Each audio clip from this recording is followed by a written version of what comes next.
Mi acento, soy español, pero vasco. En realidad llevo 25 años aquí en Perú. Noto como que se acopla un poco. ¿Está bien? Está bien. Bueno, y estamos aquí, tenemos el privilegio de tener a Stefano Varese y vamos a hablar de un libro, El bosque civilizado, que he tenido la oportunidad de leer. Yo quiero dar las gracias también al High Festival por pensar en mí y por pensar que podíamos tener algo en común, a pesar de que no nos conocíamos. Ahora lo voy a presentar, pero es muy gracioso que estábamos hablando hace un momentito. Estamos diciendo, ¿qué hace un italiano, un vasco, hablando de la Amazonía? Creo que se dan todas las variables para que sea algo divertido, algo estimulante para todos, que podáis encontrar en nuestra conversación, porque la idea es que sea una conversación, que podéis encontrar cosas en este país para que os sentéis orgullosos de este país que nosotros hemos conocido. Stefano vivió muchos años aquí en Perú y yo llevo 25. Yo he estado buscándote, he estado estoqueando en términos actuales, porque yo quería saber algo más de ti, sobre todo después de que leí este libro, y he encontrado algunas cosas que has dicho tú y otras que han dicho los demás. Los que han dicho los demás he seleccionado para que sea algo de lo cual te sientas orgulloso. Bueno, Stefano es un antropólogo que se ha transformado en pensador, lo dijo él en un momento. Esto lo digo yo, pero encontré unas fotos antiguas y le añado que con pinta de misionero, aunque no lo es. Curioso, que supo mirar donde muchos no miraban en los años 60, y que supo mirar en una zona del Perú que era desconocida y que ahora hablaremos a ver si sigue siendo desconocida para muchos, ¿no? He encontrado su faceta de investigador, de profesor, de escritor, de divulgador, de funcionario público. También trabajó en el Estado peruano durante un tiempo, a finales de los años 60, principios de los 70. Podemos definir que tiene un ADN progresista, que ha practicado varios tipos de antropología, pero la que más le define es la de activista, militante y una antropología política, ¿no? Él en su momento se rebeló contra la antropología que practicaba en los años 60 y la acusó de que se había desligado de los problemas sociales, reales y políticos de los pueblos indígenas, y que la antropología podía cumplir una función libertadora y no solo descriptiva. Yo, después de leer esto, me gustaría preguntarte, han pasado muchos años, 50 más, de 50 incluso, ¿y qué puede aportar? Vamos al presente y luego vamos a empezar a ir rascando como antropólogos, casi como arqueólogos, como periodistas, vamos a ir rascando a ver qué encontramos en esas capas, ¿no? ¿Qué crees que puede aportar el antropólogo en este mundo actual? Bueno, antes que nada, siento un eco tremendo, pero está bien. Bien. Okay. Estoy muy contento de estar entre ustedes. Veo caras amigas, todos. Caras bonitas. Veo optimismo, veo esperanza, veo luz. Vengo de un país en un momento en donde reina la oscuridad, Estados Unidos, donde reina el fascismo. Entonces vengo aquí y encuentro un Perú vivo, no solo de jóvenes, sino de jóvenes como ustedes. Entonces me siento muy a gusto aquí. Me siento con total libertad de decir lo que pienso. Que ahora en Estados Unidos se está volviendo problemático. Yo enseñar en Estados Unidos, como profesor, empezaba a ver ya signos de autocensura. No que la censura fuera obvia, pero había indicios del decano, del rector, de que cierta cosa mejor no dejarlas. Esto es una parte de mi vida profesional. Entonces estoy muy contento de haber reconocido a este hombre, porque en realidad yo te conocía, no sé por qué, porque estás en la misma dimensión emocional, espiritual e intelectual mía. Yo no sé cómo describirme. Ahora perdí tu propia pregunta. Tú me preguntabas de dónde venía eso. O sea, yo te preguntaba de alguna manera qué puede aportar un antropólogo como tú en este mundo actual, ¿no? ¿Qué función, qué rol puede cumplir, sobre todo con toda la experiencia que tienes, con todo lo que has vivido? Ahora vamos a ir desgranando un poco tu vida, que se refleja en este libro, 4 ensayos, que recorren de alguna manera tu obra, pero cuéntame así de manera sencilla no, pero de manera sucinta, ¿qué puede aportar en este mundo efectivamente tan polarizado? Obviamente pues tenemos todos en nuestros celulares pues, lo que sucedió ayer, antes de ayer, efectivamente en Estados Unidos donde vives, pero ¿cuál es ese papel? ¿Qué puede aportar? ¿Qué puede hacer? ¿Qué hay nuevo puede dar y esperanza un antropólogo? Bueno, yo en algún momento, hace poco, terminé una memoria que está publicada por aquí, y al escribir la memoria me di cuenta de que muchas de las cosas que yo dejé en el tintero, como se dice, al escribir mis ensayos antropológicos, eran de una importancia tremenda porque me habían definido frente a lo que yo trataba de entender del país, de la Amazonía, de los pueblos de la Amazonía, todos los pueblos, pero en especial de los Ashanis. Espero que en algún momento yo digo, me otorgó el doctorado en antropología, porque en realidad mi doctorado yo lo saqué, fue el doctorado número 1 en antropología y la etnología de la Universidad Católica. Mi maestro Jean-Albert Villard, un francés muy racionalista, muy cartesiano, que no creía en la espiritualidad, no creía que los indígenas tenían una vida espiritual intensa y densa, era católico, conservador, pero un excelente etnólogo, escritor.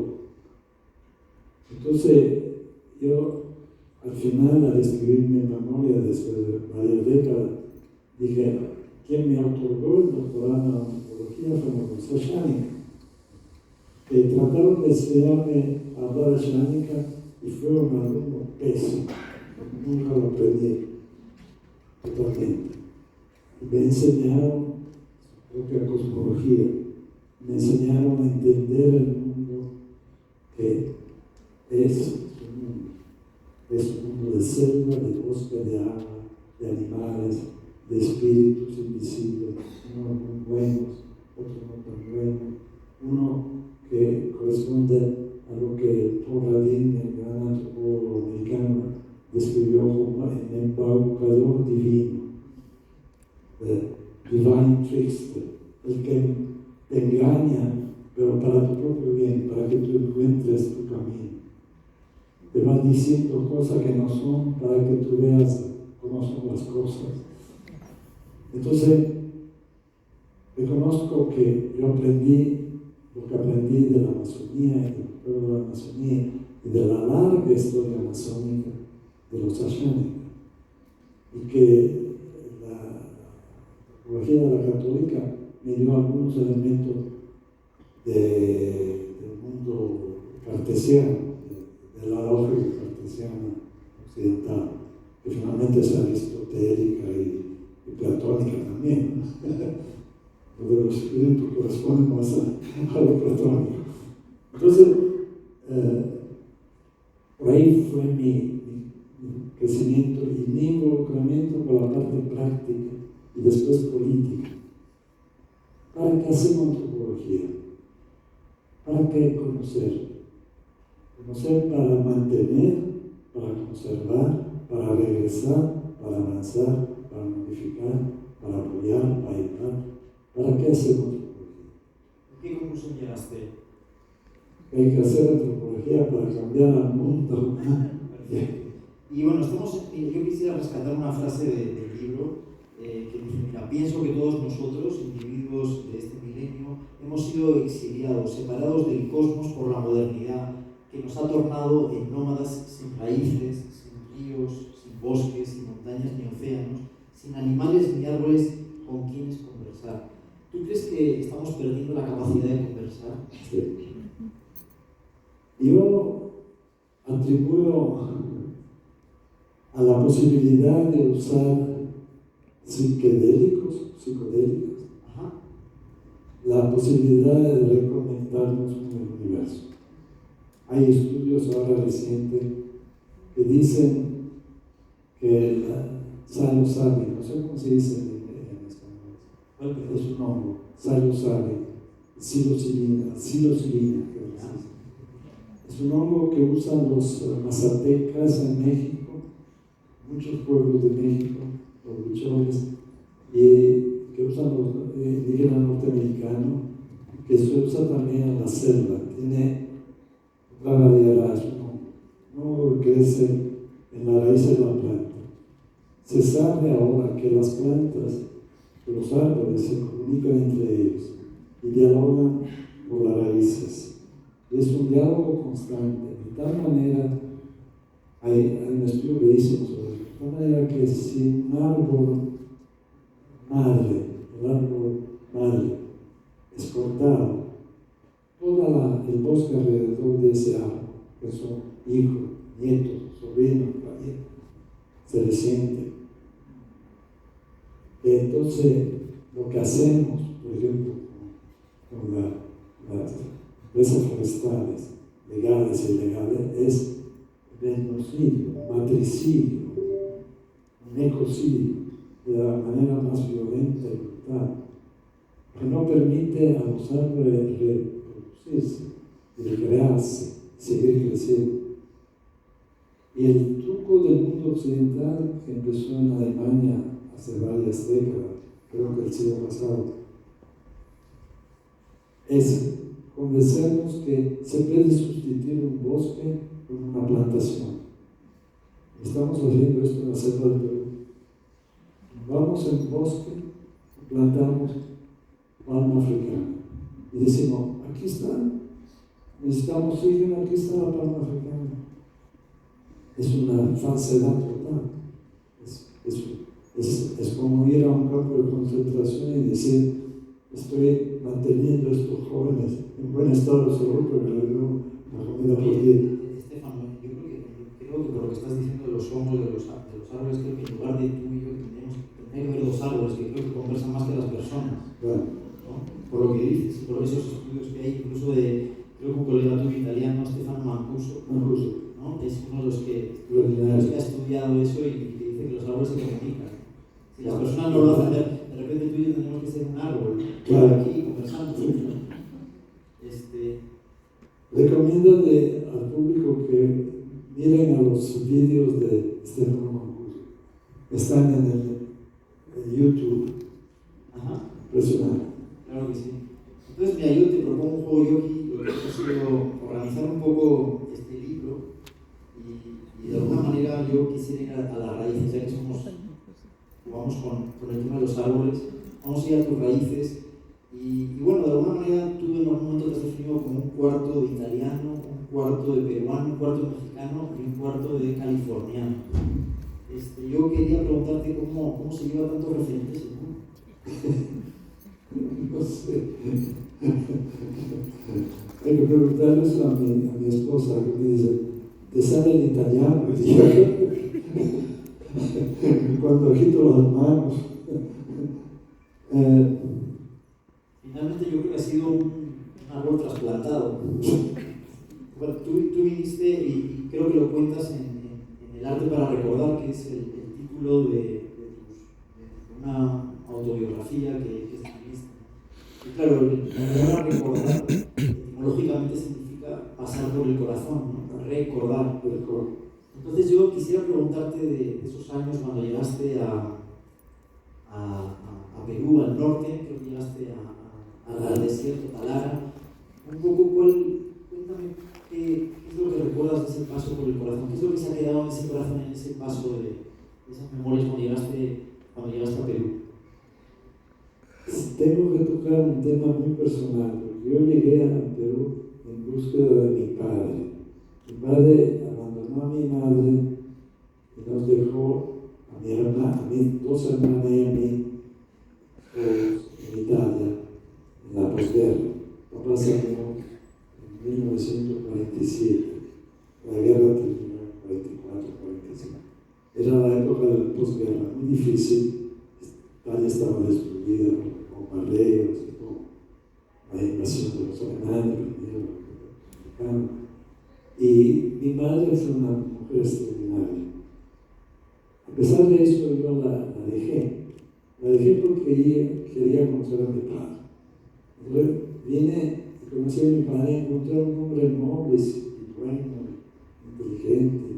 No era el monstruo que mi mamá me había descrito, obviamente.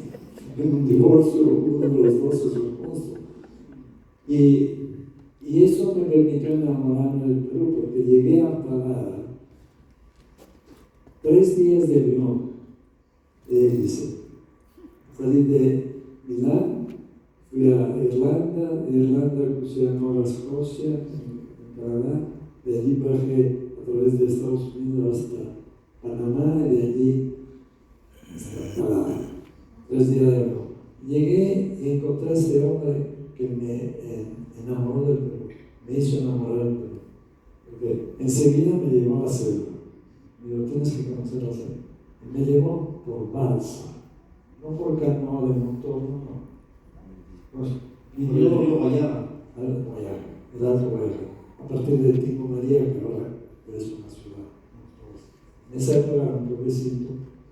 Había unos italianos ahí que cultivaban té, la famosa teadera, y papá los conocía. Entonces fuimos, mandó a construir una balsa de 25 palos, se compraba por palos. De allí nos embarcamos y fuimos hasta Tocacho. Y ahí conocí el río, el silencio, la selva, los ruidos, los animales, la gente que me preguntaba, ¿quiénes son? Ahí es donde creo que encontré esa foto en la que parece su misionero. Sí, la que estoy sentado, sí. No, esa posterior. Es del Paraná.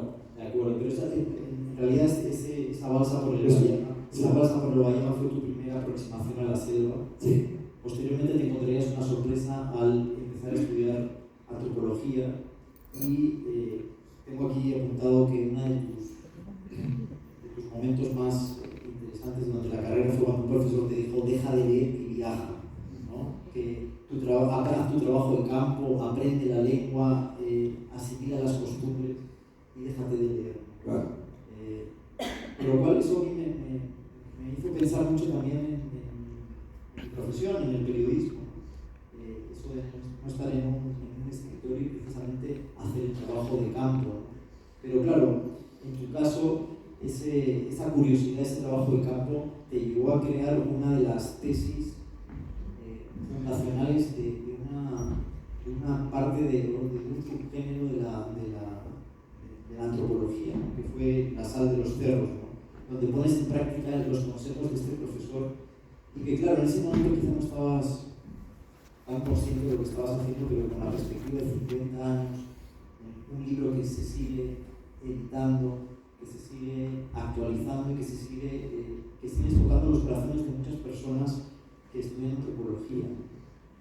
¿Cómo fue ese trabajo en el Gran Pajonal y cómo fue esa aproximación al pueblo ashánica en ese momento llamados Campas? Claro.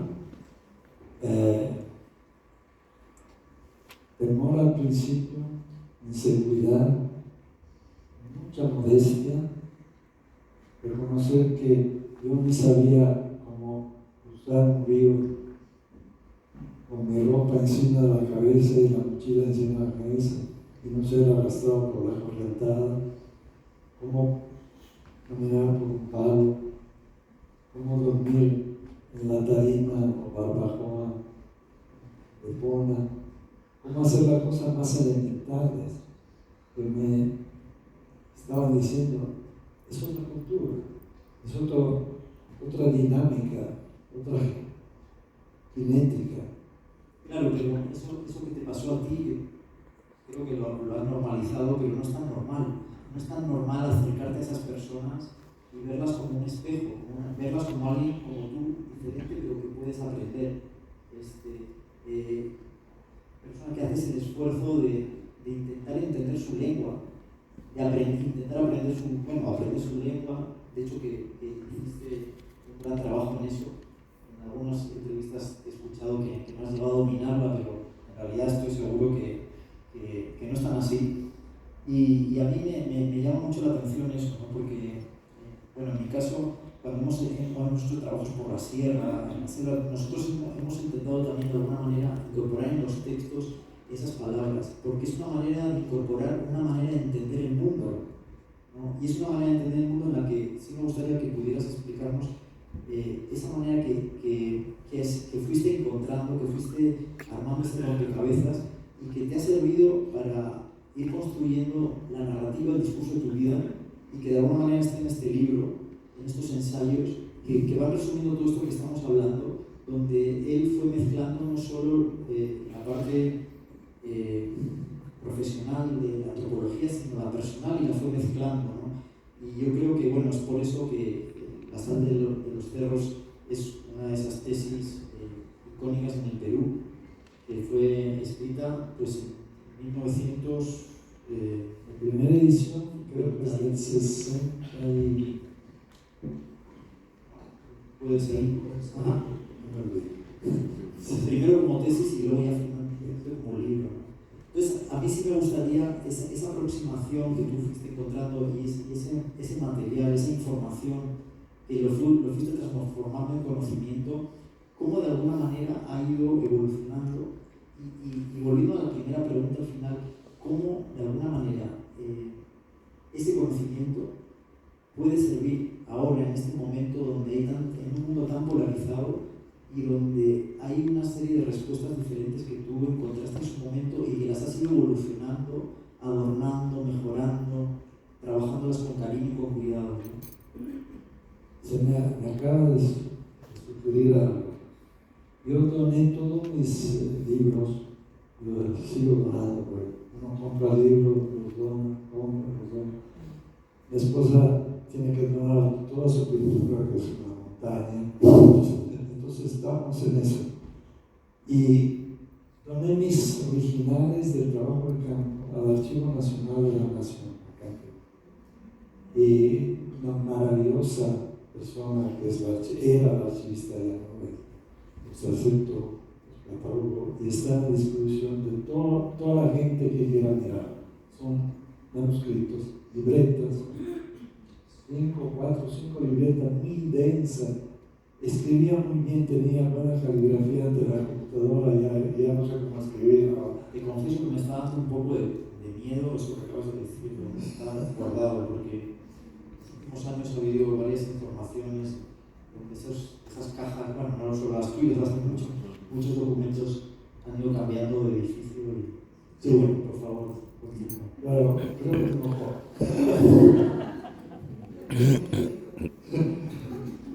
Muchas cosas las doné a la Universidad de California, contra mi voluntad, pero la Universidad de California es una isla de salud mental y política por ahora. Entonces, ¿por qué hablo de esto? Porque en esa libreta yo hice el esfuerzo de, primero, hay que escribir una lengua, o hay que traducir una lengua en otra lengua, castellano. Y hay que traducir la manera de escribir esa lengua, porque el castellano tiene una linealidad que la Shani no tiene. Tiene unos referentes. Para empezar, la humanidad no es el centro del mundo. Para empezar.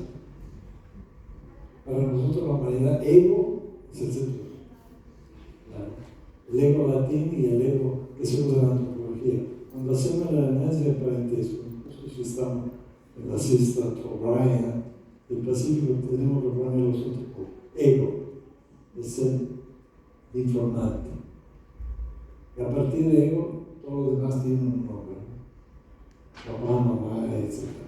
Entonces, en el pajonal me encontraba con la... ¿Cómo describo en esta lengua? ¿Cómo traduzco lo que estoy viendo, entendiendo en una lengua, en un ámbito social, una lengua castellana, que me obliga a una cierta narrativa, a cierta forma de narración? Es un desafío, el gran Lévi-Strauss trabajó mucho. Pero bueno, es un desafío que de alguna manera ha marcado un hito. O sea, ¿Sabes? Tuve un truco. Yo dije, para entender este pueblo tengo que ver su historia profunda, en términos de Fernand Braudel, el gran historiador francés. No la historia de los últimos 4 o 5 siglos, cuando llegamos los españoles la primera vez. Tengo que irme a sus milenios, porque son pueblos que han vivido por lo menos 18.000 años en esa zona. Por lo menos. Tenemos ahora las pruebas arqueológicas. Nada se conserva en el bosque. Pero se conservan cosas muy interesantes que se pueden leer con aerofotografía. Porque aunque se destruyan las cosas, queda la impronta en la vegetación. Bueno, y una cultura oral, entiendo que, Claro. que fue sobre la cual te basaste. Claro, y no había nada escrito. ¿Cómo sabía yo que los Ashaninka habían estado allí siglos antes? Lo supe después, por lectura de ecología, de ciencia, de arqueología. Pero ahí te has encontrado con un conocimiento ancestral, un conocimiento, además, que tú lo defines en el libro como muy sofisticado, a diferencia de una imagen que se ha tenido desde tiempos incluso precolombinos, en época inca. Vas haciendo una semblanza de la Amazonía desde épocas incas, donde también de alguna manera los incas veían que era un territorio no muy atractivo, difícil de acceder, que continuó de alguna manera en la época de la colonia, pero que tampoco no mejoró en la época ya republicana. Y bueno, obviamente hemos llegado hasta el siglo XXI y tampoco no ha habido mucha diferencia. Es decir, sigue siendo un poco un país invisible, o sea, un espacio que, a pesar de que el 60% de este país es selva,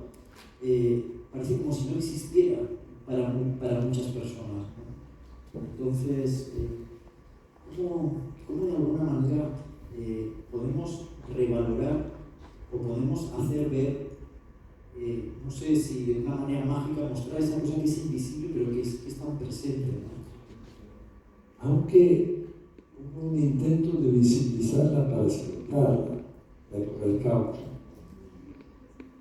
principio fin del siglo pasado, claro, antes siglo pasado, fin del XIX, principio del XX, y la época del arequipeño de la Uniterri, que escribió una obra que tiene un título monumental, La conquista del Perú por los peruanos. ¿Quién puede escribir algo así sino un colonizador? La conquista del Perú por los peruanos. Es decir, estamos aquí para conquistar el Perú. ¿Quiénes son los peruanos?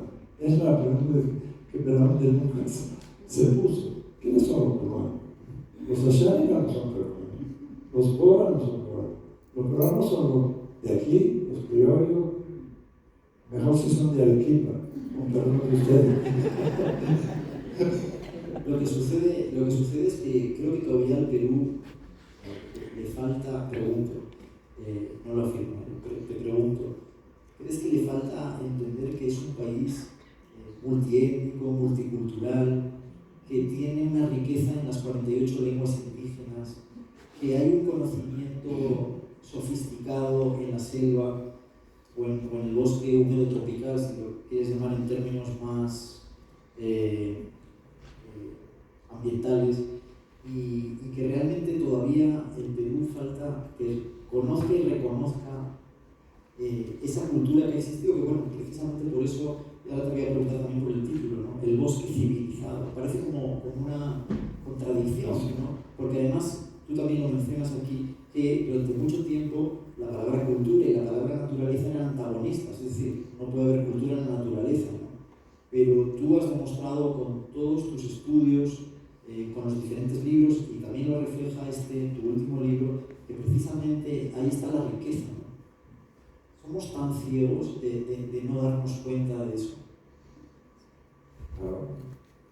Ojalá la función del libro pueda ser ilustrar esa luz para que las generaciones de ahora, las que van a venir, entiendan.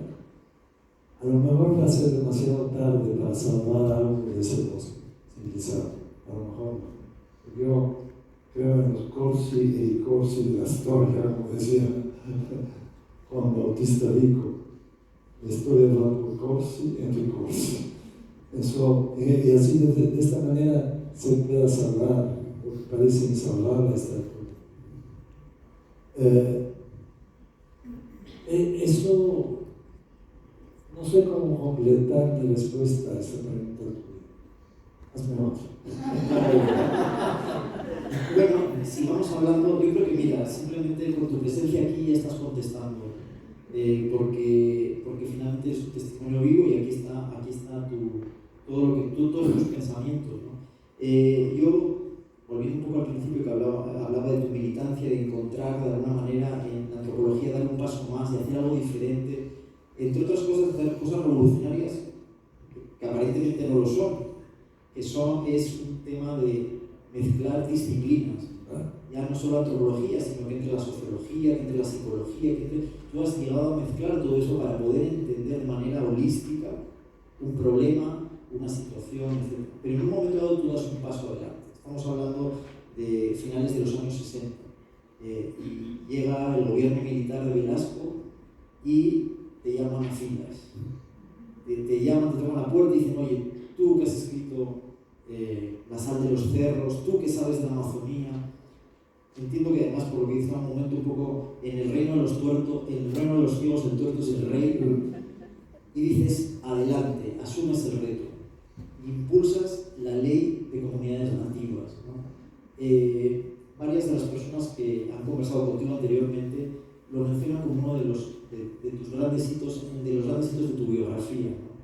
Y yo sé que lo viviste muy intensamente, ¿no?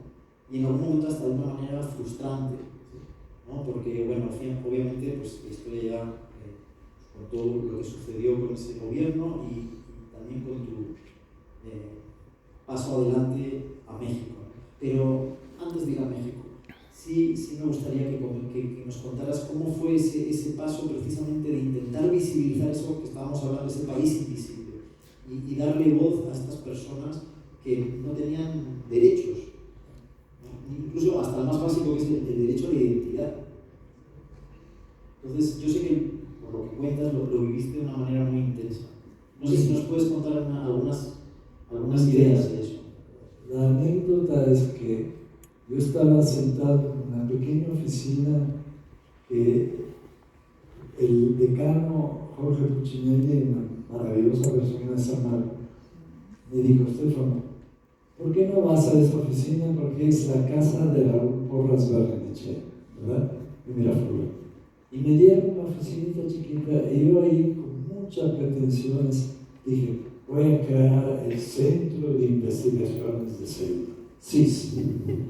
Publiqué el boletín número 1, cuyo título era Chiario, que es una transformación de la frase ashánica Chiario, así es, la verdad. Entonces dije, voy a publicar el boletín Chiario, la verdad, Chiario. Y publiqué un boletín. Llamé a unos amigos, escriban algo. Y allí, una noche de típica limeña de invierno, frío, llega un señor muy bajito, con acento muy serrano, que resultaba ser el doctor Mario Vázquez, un quechua hablante de la zona de Huaraz, que había estudiado antropología en Cornell, con Alan Olber, un gran antropólogo que había trabajado en la Sierra del Perú como antropólogo aplicado. Y reclutó a este jovencito serranito, se lo logró y se volvió el doctor Vázquez. El gobierno de Velasco le dio el puesto de director general de Reforma Agraria, del Ministerio de Agricultura, un puesto muy importante. Entonces, Mario se apareció una noche y me dijo, usted no, tú qué sabes de la selva, ayúdanos, ¿qué hacemos en esta población de la selva? ¿Qué puede hacer la revolución para esto? Sí, Dios mío. Y ahí me involucré. Bueno, pero hicieron algo muy importante. Hicieron algo muy importante. En 1974, la ley de comunidades nativas. Y ahí, como periodista, me llamó la atención, volvimos a cruzar caminos, aunque no nos conocíamos, pero leyendo tu libro me hizo pensar también en mi profesión y pensar críticamente lo que, cómo la ejerzo yo en todo caso. Y encontré otra cosa que tenemos en común, que es el tema del lenguaje. Y me llamaron la atención dos palabras, parece mentira, son dos palabras que simplemente parecen un poco tan inocuas, las palabras, y a veces no lo son. Y en ese momento se forjaron un concepto, una palabra, o dos conceptos en el fondo. Uno, comunidades nativas, ahora creo que lo hablamos de manera natural, pero en realidad eso fue una invención tuya, de tu equipo, en esa oficina fea, pequeña, que hacía frío, medio tenebrosa, como lo comentas. Un poco surrealista. Surrealista, pero que dio como frutos, hablando de los árboles, hemos recorrido las raíces, el tronco, ahora estamos un poco en esos frutos. Y sí me gustaría que me hablaras de dos, y la importancia del lenguaje. Uno, sobre el concepto de comunidades nativas, que ahora ya lo tenemos bastante normalizado, pero que eso fue un trabajo de ustedes, tuyo, en 1972, 73, 74, cuando estabais pensando hasta que salió la ley. Y la otra es la palabra territorio. Ese territorio con toda la carga subjetiva, emocional, donde el territorio no es solo un espacio delimitado, sino que habla también de los árboles, de la tierra, del agua, del espíritu de las personas, de los antepasados reales y de los míticos, y cómo todo eso conforma una manera de entender el mundo especial, diferente y complementaria en el fondo, porque tampoco no es excluyente de esa otra mirada que has estado comentando antes, más eurocéntrica, ese que tenías en un primer momento como genovés, como italiano, navegante. Bueno, dicho que ahora vamos a hablar de eso, porque la verdad que este libro para mí es un viaje, contra un viaje un viaje tuyo, ¿no? A varios niveles, y más provocó un viaje a mí también. Pero bueno, eso lo hablamos un poquito más antes, pero sí me gustaría que hablaras de estas dos palabras, o estos dos conceptos que son tan importantes y que tejen de alguna manera una realidad actual del Perú. Es parte de esos siglos, ¿no? Comunidades nativas, porque antes se hablaba de, tú lo mencionas en el libro, de chunchos, de maneras mucho más despectivas, ¿no? Y vosotros forjasteis ese concepto para intentar ser más honestos con lo que pensabas y más condescendientes, o más tener en cuenta a esas poblaciones diversas.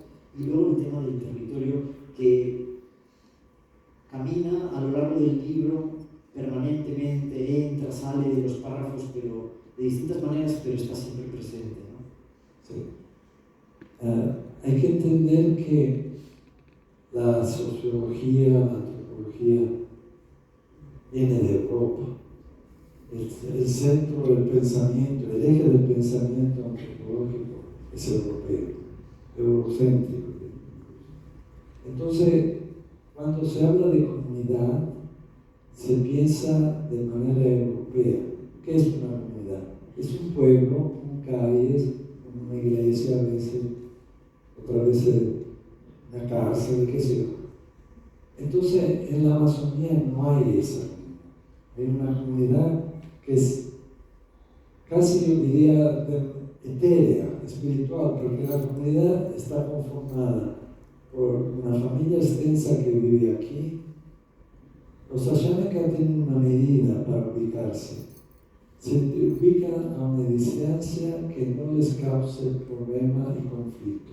Entonces la distancia ideal en el Pajonal, que es un poco más abierta que la selva baja, es poder escuchar o el cuerno que usan ahora, que es un cuerno de vaca, antes era una concha marina que se encuentra en la selva, o el tambor.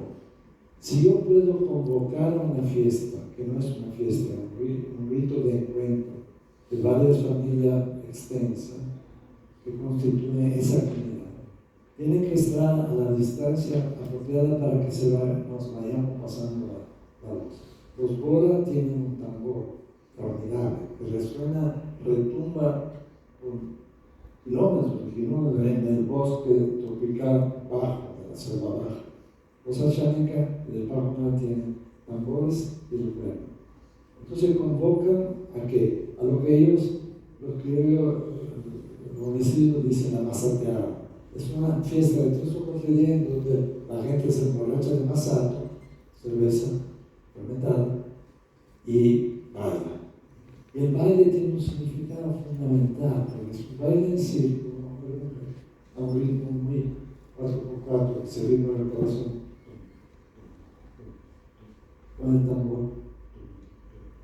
Y va dando vuelta bajo la luna, se hace posiblemente de una día, para poder ver. Y ese reproduce el baile que los llevará al ultramundo, la vez primera. Subirán al mundo bailando. ¡Qué belleza! Yo me voy al otro mundo, quién sabe cómo, me gustaría irme bailando con mi propia música, jazz, porque sabe.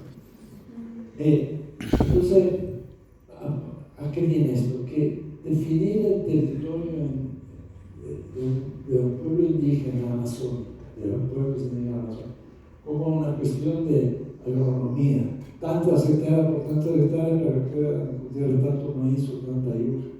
Es un absurdo, no tiene nada que ver con lo que es un territorio. El territorio es una patria antigua, de ancestros, de seres espirituales vivientes, con los que se dialoga con los árboles, con los monos. Se casan los monos, pero se casan los monos con respeto. Se casan los animales con muchos, pero hay que hacer ayuno, abstinencia sexual. Antes de ir de cacería, no se toma sal, no se toma ají, se abstiene uno de vida erótica, se concentra, se medita y se va a casar. Es un ritual, una ceremonia, es un acto sagrado. No entender eso es no entender nada de eso. Decíamos también, pueblos que viven sin rey ni ley. No, lo mencionas. Mira, leyendo esto me recordó otra persona a la que le tengo mucho cariño, le tuve mucho cariño, arequipeño también, que se llamaba Carlos Amatildo. Hicimos un libro maravilloso que se llama El Perú Nuestro de Cada Día, editado por la Universidad del Pacífico, se lo recomiendo. Y él hablaba que el territorio era el hardware y que las culturas que le han dado una respuesta a ese territorio era el software. Y viendo tu libro, yo entendí que había 3 palabras importantes en ese software. ¿Y qué es lo que has mencionado en esa experiencia de las danzas, del masato, de todo lo que tú has vivido y que has sabido interpretar, llevarlo a través de la profesionalidad de la antropología y mezclarlo con tus historias personales, haciendo los diferentes publicaciones, libros, ensayos, papers, etc. Y que eran 3 cosas, ¿no? Y que yo creo que, bueno, al leerlo veo que son 3 software que mencionas como algo que también puede servir para que nosotros aprendamos algo. Uno es la diversidad, que tiene que ver con esa biocultura. Otro es la reciprocidad social y finalmente la complementariedad. Esas tres mimbres, cómo de alguna manera nos puede servir para... Me están indicando que estamos ya a punto de terminar.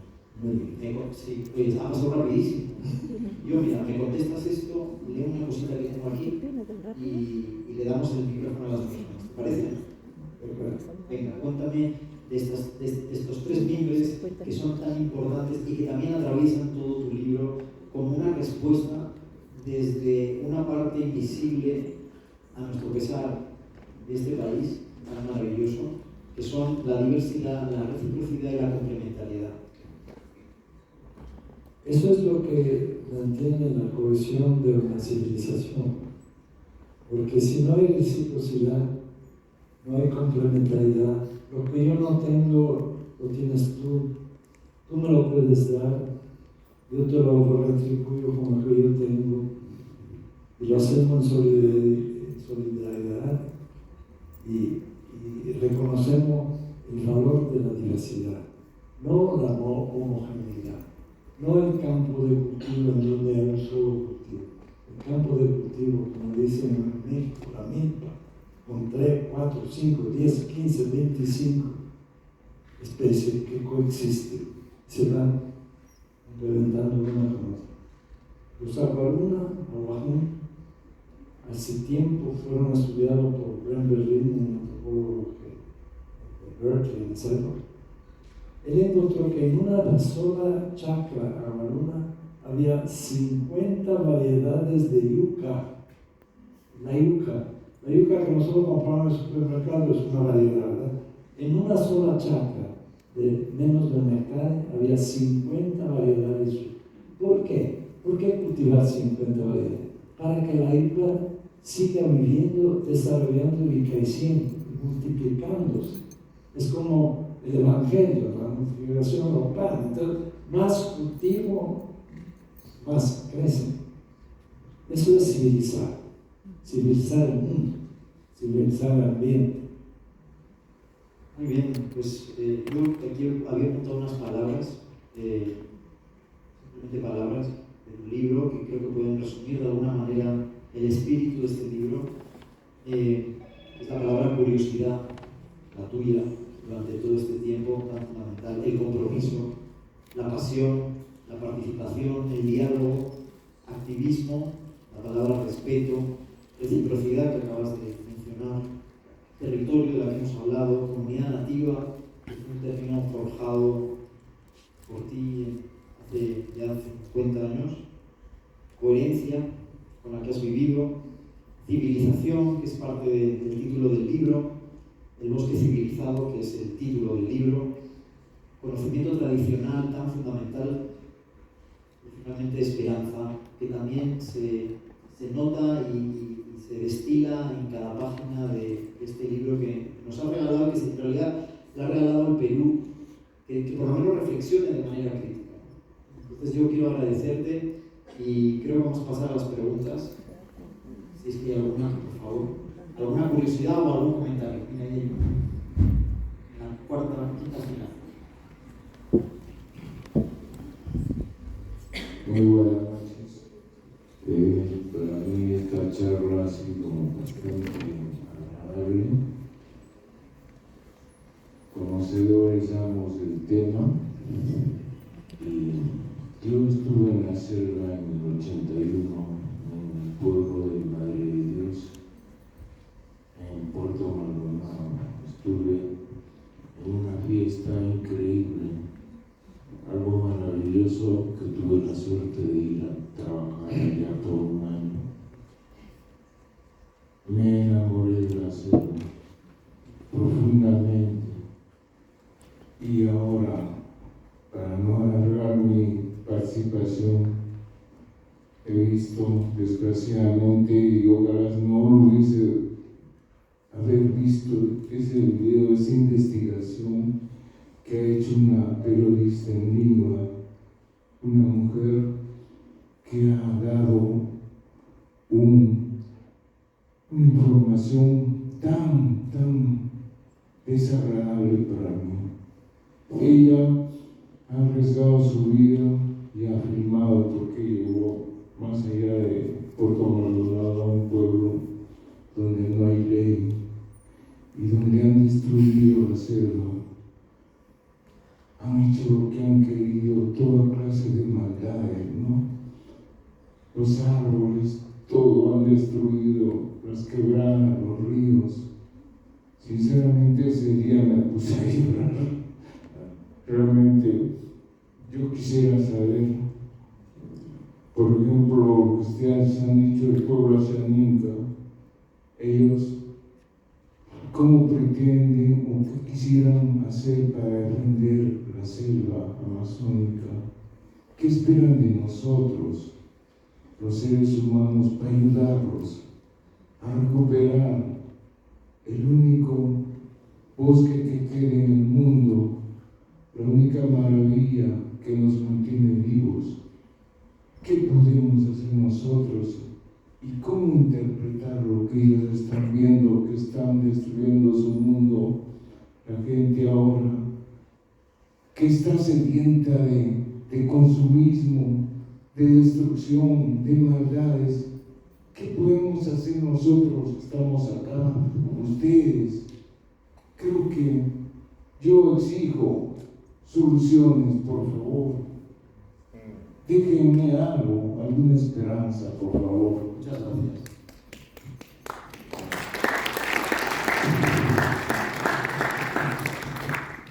Estefano, por favor. Es decir, la esperanza que yo sigo vivo y que sigo luchando y que todos seguimos que luchar. Esto, lo que está ocurriendo en la selva no es un accidente, es parte de un proyecto de ocupación de una clase de gente. Nosotros los viejos, es que te está hablando de clase social, es una clase social lo que está ocurriendo en el mundo, que hay una élite que convoca un poder de convicción, nos convence de que tumbar el monte y producir materiales útiles para el beneficio de la humanidad, en realidad es para el beneficio de una clase política que se enriquece. Es que hacer minería pesada y contaminante beneficia a una clase, a un grupo. O sea, resistir, esa es la palabra, resistir y reconvocar a nuestros hermanos, a nuestros parientes, a nuestros vecinos, a nuestros amigos, a nuestros alumnos y a nuestros maestros, a nuestros descendientes y a nuestros padres, a una madre, etc. A seguir luchando y practicando un tipo de ambientalismo y de vida social en el mundo del universo que corresponde a la verdad, que no corresponde a la gran mentira del gran capital, que es más yo exploto, más ustedes se benefician, no yo, patrón, no yo, corporación, sino ustedes, ciudadanos, se benefician. Estefano, ¿puedo completar una cosa? ¿Cuál es su nombre, perdón? Mi nombre es Hugo Prevate Hugo, González. perfecto. Mira, Hugo, yo lo que creo es que creo en el activismo de baja intensidad, por llamarlo de alguna manera, y que estemos aquí todos los que estamos presentes escuchándole a Estefano es una parte, quizás es algo mínimo, pero mostrar el interés por el tema ya es algo con el cual construir, tener el interés y la curiosidad y salir de aquí con la idea de que existe una parte del país que no se le ha dado una respuesta adecuada durante mucho tiempo, a veces por desconocimiento y por ignorancia, y lo que es más peligroso a veces por no hacerlo a propósito, es decir, no me interesa lo que le suceda a estas personas que tienen todo un conocimiento muy sofisticado y que ha habido como unos fake news, llamándolo en términos actuales, pero el estar aquí presentes yo creo que ya es un acto de rebeldía contra esas ideas en todo caso. Y bueno, siento mucho tu dolor y lo que sientes, pero eso lo tienes que convertir en una energía para intentar construir, ¿no? Y eso es lo que tenemos que hacer todos, ¿no? Tenemos cada uno una pequeña pieza de rompecabezas, ¿no? Y ese dolor que tú tienes es parte de ese rompecabezas. ¿Sí? Hay una pregunta por arriba, pues no se ve nada. Ahí arriba, mira, arriba del todo. Ya que tú y ya no somos personas y somos árboles, eso creo que sería un castaño de 60. Ahí arriba, Ya es la cumbre. en la copa de los árboles. Ah, no había ninguna, pero estabas haciendo así, estabas saludando. Hola. Bueno, entiendo que hay una pregunta aquí, pero también me están diciendo ya para cerrar. ¿Puede haber una pregunta? ¿Yo puedo preguntar una cosa? Algo simple, de repente. Algo No es tan conceptual, solamente que me acordé de un misionero italiano con el que viví 2 meses en su casa. Pero ya se conocer a Luis Bueno, al padre Luis Bueno, en el territorio de Ashuar. ¿Perdón? A Luis ¿Llegaste? Bueno, en el territorio Ashuar. Si le llegaste a conocer al padre Luis Bora. Es un italiano que no es también, que vivió. ¿Cuál es? El padre Luis Bola. Ah, bueno. Él vivió, es un genovés. Jesuita. Así es. Claro. No me acuerdo de él. Creo que vivió 60 años con esa cosa. Los jesuitas del Marañón, del Santiago, son geniales. Porque son los típicos jesuitas, ¿no? Que se van por la tangente, no respetan al Vaticano y a la jerarquía, y son geniales en general. Yo tenía un amigo con el que viajé a Cusco, que era estudiante de antropología, y viajamos juntos y aprendí mucho de él.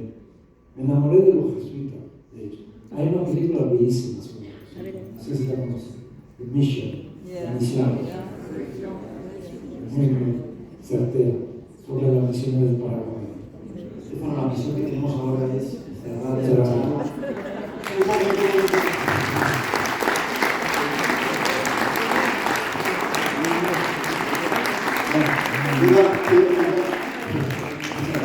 Iba a pedir un aplauso para Estefano, por supuesto.